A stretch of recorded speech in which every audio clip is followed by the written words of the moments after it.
नीतियां वहां लागू हुई तो मंजीत जी उससे पहले जो खुदरा मूल्य होता था मार्केट का, जो रिटेल प्राइस होता था, उसका 40% किसानों को मिलता था। और जैसे ये नीतियां अमेरिका यूरोप में लागू हुई तो रिटेल प्राइस का, खुदरा मूल्य का मात्र 15% वहां के किसानों को मिलता है। यानी वो 25% जो था उनको पहले मिलता था वो कंपनियों के हिस्से में चला गया वो।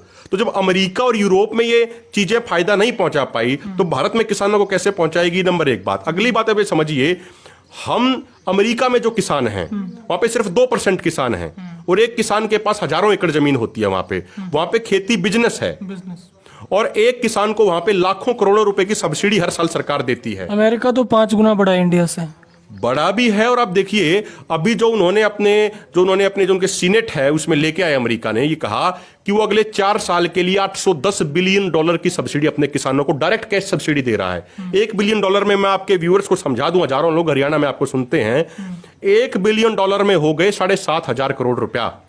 तो $810 बिलियन तो वो डायरेक्ट कैश दे रहे हैं।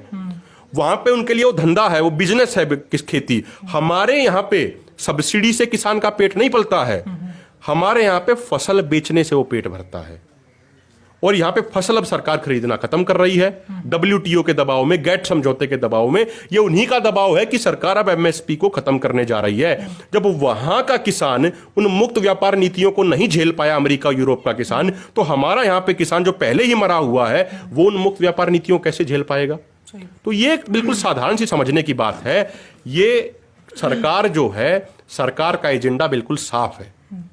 और सिर्फ इस सरकार की बात नहीं कर रहे हैं हम, सिर्फ इससे पहले वाली सरकारों की भी मैं बात कर रहा हूं। जब 1990 में ये गेट समझौते हुए, WTO के समझौते हुए, उससे सरकार ने ये चीज तय कर ली थी उसी समय। जो हमारे नीति निर्माता हैं उन्होंने ये तय कर लिया था कि खेती को ये इतना घाटे का सौदा बना देंगे कि किसान खुद मजबूर हो जाए अपनी जमीन बेचने के लिए। किसान खुद कहे कि भाई मेरी जमीन खरीद लो। मैं इसके लिए आप बिहार के मजदूरों को एग्जाम्पल दे रहे थे। बिल्कुल। देखिए इसमें एक समझने की बात यह है, मैं इस बात को पूरी करूं 30 सेकंड में, कि ये चाहते हैं कि किसान खुद जमीन बेचने को मजबूर हो जाए। उसके बाद ये औने पौने दामों पे कंपनियां जमीन खरीद लेंगी।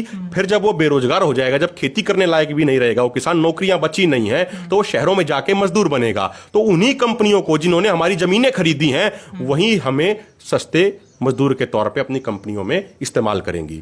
आपने बात कही बिहार के मजदूरों की। मैं आपके चैनल के माध्यम से ये किसानों को ये जागरूक करना चाह रहा हूं कि हर गांव में बिहार से मजदूर भाई आते हैं। वो धान लगाने आते हैं, गेहूं के समय फसल काटने आते हैं। आप उनमें से किसी से पूछ के देख लीजिए, बिहार में हर किसी के पास 3-4 एकड़ खेती की जमीन है उनके पास। लेकिन उसके बावजूद वहां का 4 एकड़ का किसान यहां के 2 एकड़ के किसान की जीरी लगाने आता है, धान लगाने आता है। उसका कारण क्या है? कारण यह है कि 2006 में यह कानून जो पूरे देश में जो लागू किया जा रहा है, जो मंडियों को खत्म करके जो व्यापारी खरीदने की जो योजना बनाई जा रही है कि व्यापारी खरीदेंगे, ये 2006 में बिहार में लागू हो चुका है। और उसका नतीजा यह रहा कि मक्का बिहार की मुख्य फसल है।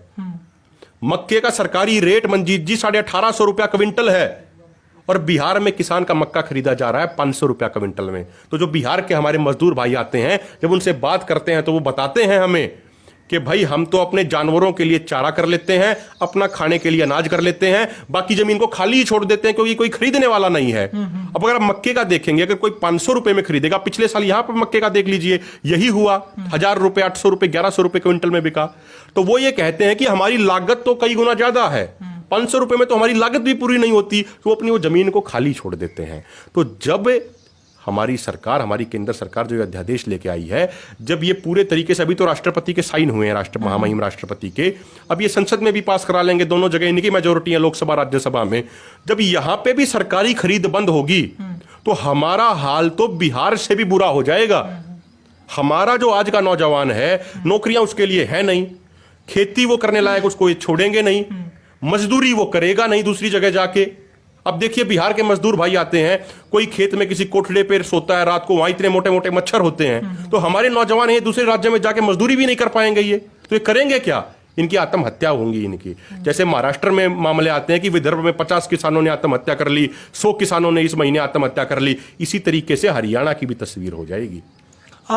ये लोगों का रिएक्शन है। कुल मिला के जो 3 नए अध्यादेश हैं वो किसानों के देखिए, हक में नहीं है, आपको ऐसा लगता इसमें है? एक चीज मैं आपको बताऊं, जैसे एक और जो अन्य जो मुख्य अध्यादेश है इसमें, वो है कॉन्ट्रैक्ट फार्मिंग का, कि भाई ठेकेदारी वो बहुत प्रथा है, important है। ठेकेदारी प्रथा एक तरीके की।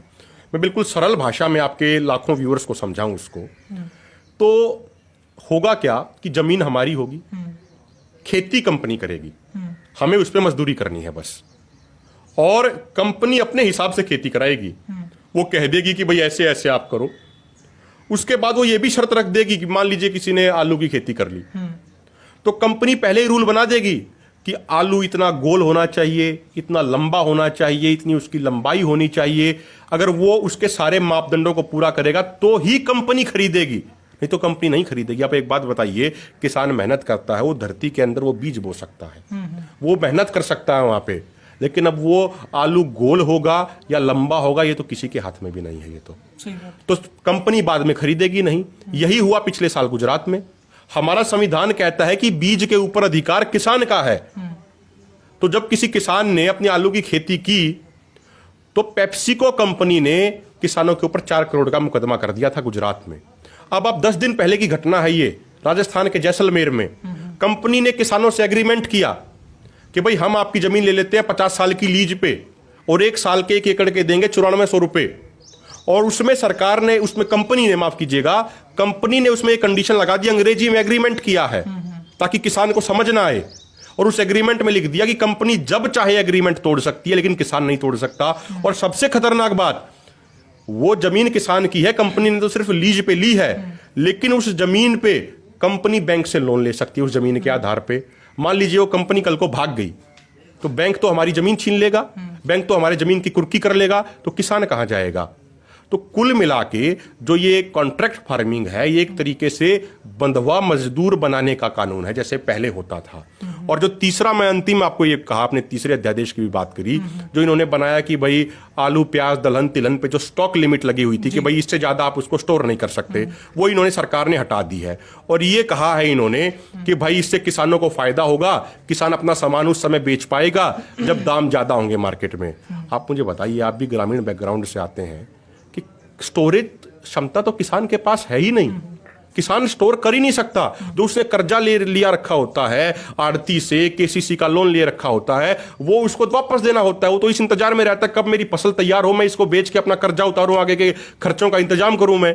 तो वो कहां स्टोर कर पाएगा। इसको तो अंबानी अडानी जैसे बड़े बड़े कॉर्पोरेट स्टोर करेंगे और बाद में ग्राहकों का भी शोषण करेंगे। सरकार कह रही है कि अब हमने किसानों को ये स्वतंत्रता दे दी है कि किसान किसी भी राज्य में जाके अपना सामान बेच सकता है। जो एक 4 एकड़ का किसान है, अगर उसने अपने 4 एकड़ में गेहूं की खेती की है, तो वो अगर उसको दिल्ली लेके जाएगा, अगर वो उसको दूसरे राज्य में लेके जाएगा, तो उसका किराया ही इतना लग जाएगा कि उसके पास कुछ बचेगा नहीं उसके पास। तो उसे तो अपनी नजदीक की मंडी चाहिए, और सरकार उस मंडी सिस्टम को खत्म कर रही है। तो इसीलिए हम ये बात कह रहे हैं कि जो ये सरकार जो ये नीतियां बना रही है, ये किसानों की आय दोगुनी करने की नहीं, ये किसानों की आत्महत्या दोगुनी करने की नीतियां बना रही है। जी, बहुत शुक्रिया हमसे बात करने के लिए। एक किसान को हम देखते हैं सूखे में आसमान की तरफ देखते हुए, एक किसान को हम देखते हैं बारिश में पानी में तैरते हुए, और एक किसान को देखते हैं